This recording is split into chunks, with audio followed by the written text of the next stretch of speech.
Life Science Centre. When we explore the world around us, we use our senses.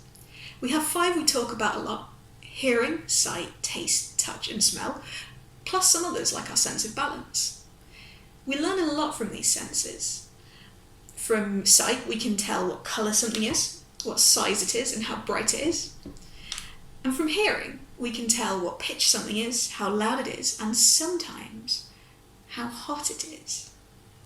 I'm going to pour water from these jugs into this mug. One jug will be full of freshly boiled water and one of cold tap water. Have a listen and see if you can tell which is which. I'm going to block out some of the film though, just so the steam doesn't give away which one is hot. This is the first jug.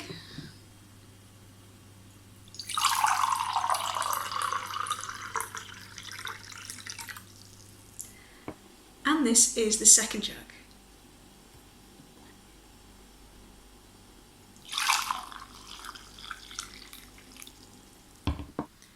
Can you guess which was which?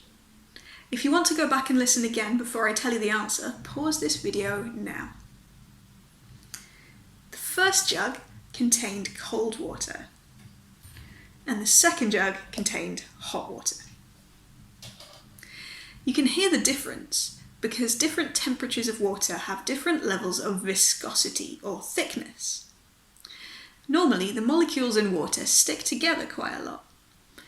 But when you heat something up, the molecules have more energy and so they move about faster and don't stick to each other as well. This makes hot water less viscous or more runny than cold water. You can't see the difference, but it affects the sound the water makes when you pour it. You can try this yourself at home, but be very careful when you're using boiling water. You could even test it on your family and friends and ask them to guess.